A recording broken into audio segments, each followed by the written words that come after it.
Bonjour à tous. Vous savez maintenant, dans Femmes d'Exception, on aime vous faire découvrir des jeunes talents. Et aujourd'hui, j'ai le plaisir de recevoir la Benjamine des candidates aux législatives de 2007. Elle s'appelle Maud Rabert, elle a 26 ans. Et nous allons la découvrir ensemble. Bonjour Maud. Bonjour Véronique. Merci d'être avec nous. Vous êtes candidate donc, dans la 4e circonscription du Haut-Rhin, on en parlera tout à l'heure. Mais tout d'abord, j'avais envie qu'on revienne sur votre parcours, parce que sur cet engagement politique. Alors, déjà, quelques mots sur votre environnement familial. Est-ce qu'il y avait des éléments qui vous prédestinaient à finalement vous engager en politique ?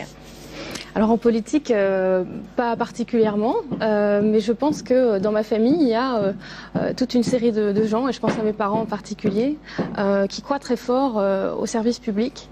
Ils sont enseignants tous les deux, oui, et sont des gens assez formidables, qui sont passionnés par ce qu'ils font, même si c'est devenu de plus en plus difficile, et qui m'ont toujours mis ça en valeur. Et ça vous a tenté au départ, parce que vous avez fait des études Hippocagne, Cagne, avec l'ambition, et puis de philo, je crois aussi, avec l'ambition au départ peut-être de poursuivre cette voie. Oui, oui, tout à fait. L'enseignement m'a toujours plu. D'ailleurs, j'ai longtemps enseigné en parallèle à mes études et j'aime beaucoup ça. J'aime transmettre. Je crois que c'est important de toute façon, tout au long de la vie, à la fois d'agir, d'apprendre soi-même et puis de transmettre toujours en même temps. C'est un espèce d'échange et ça permet aussi de rester à la page puis de se remettre en question. C'est pas mal. Alors finalement, vous avez abandonné cette idée de devenir enseignante, professeur pour l'instant.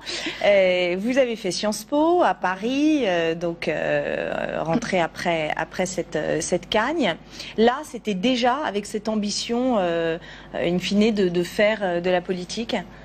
Je crois qu'en filigrane, ça a toujours été dans ma tête. En tout cas, vous avez fait la bonne école. Pour oui. Vous étiez dans dans la section service public, on va dire. Service public. C'est très intéressant parce que ça m'a donné le socle de ce qui fait aussi mon activité professionnelle aujourd'hui. Je suis collaboratrice politique et c'est vrai que c'est pas mal. Ça m'a donné une connaissance, on va dire, de l'environnement politique, institutionnel de notre pays. Et puis ça a renforcé mon envie effectivement de le servir. Alors après, il y a plein de façons de servir son pays et je crois que quand on crée de la valeur dans une entreprise, quand on agit dans une association ou que l'on soit fonctionnaire, d'une façon ou d'une autre, on sert l'intérêt général. Alors justement, les associations, c'est important pour vous parce que votre engagement, j'ai envie de dire, il a commencé là. Vous avez organisé, vous faisiez partie de l'association franco-allemande de Sciences Po. Vous avez organisé la convention européenne de Sciences Po. Donc ça a vraiment commencé par l'associatif. Oui, et pour moi, ça partait d'une conviction très forte, qui est aussi ancrée dans mon histoire personnelle et ma culture, qui est la conviction à la fois en l'Europe, et l'idée aussi que ça part de chez soi. Moi, je suis alsacienne. Ouais. Depuis que je suis petite, pour moi, c'est l'Allemagne, c'est quasiment mon deuxième chez moi, et j'ai cette double identité. Moi, je le ressens très fort, et donc moi, je pense aussi que parce qu'on s'est déchiré très fort pendant ces deux guerres mondiales, il faut s'attacher à construire tout ça. Et donc mon engagement, c'était de se dire qu'on était à une période charnière de l'histoire européenne. On avait la possibilité d'introduire plein de démocratie dans la manière dont l'Europe se fait. Nous, on a voulu s'en saisir. On était au départ 2-3 copains, justement des Français, des Allemands, des Italiens, etc. Oui, parce qu'à Sciences Po, il y a beaucoup maintenant un mélange de toutes ces nationalités et notamment une présence allemande très importante. Oui, on a beaucoup d'échanges.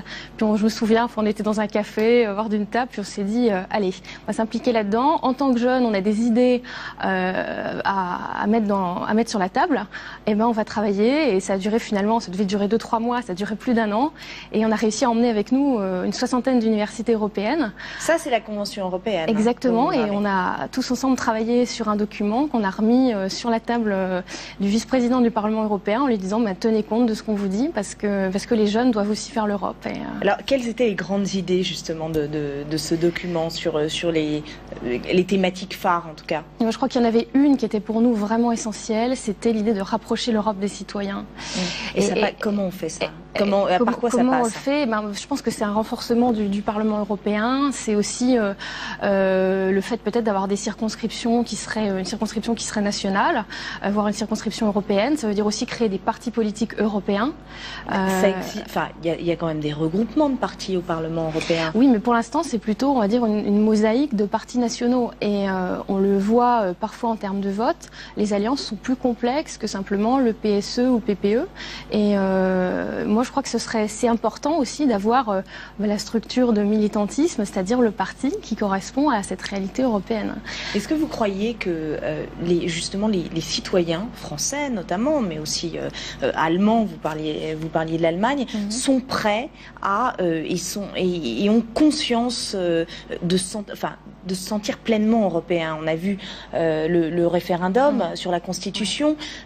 Qu'est-ce qui se passe? Qu'est-ce qu'on peut faire? Est-ce que c'est pas uniquement une élite qui se sent, comme vous, qui se sent plus proche de l'Europe que le reste de la population française? Moi, je suis assez d'accord avec vous. Et c'était justement suite à tout ce projet qu'on avait monté. C'était pour nous une souffrance que de voir le vote tout d'abord de 2002 et le vote ensuite sur le référendum pour la Constitution européenne. Et on s'est rendu compte que c'est finalement la fin d'une méthode, c'est-à-dire que trop longtemps, on a voulu faire l'Europe sans les citoyens, une Europe qui partait d'un bon principe, l'idée qu'il fallait par l'économie, puis ensuite par le politique, unir les citoyens pour aller au-delà, pour bannir la guerre à tout jamais du continent.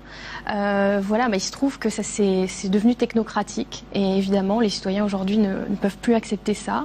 Je crois qu'il faut qu'on les écoute, il faut qu'on tienne compte de ça et je crois que cette leçon, elle s'applique aussi au niveau national et on est en train de le voir en ce moment. Alors, on parlait de l'associatif. Vous avez petit à petit évolué. Vous avez travaillé très tôt auprès de Dominique Strauss-Kahn, enfin en tout cas dans son club de réflexion, Socialisme et démocratie, et avec Jean-Marie Bockel, dont vous êtes attaché parlementaire encore aujourd'hui. Vous travaillez à ses côtés dans le Haut-Rhin.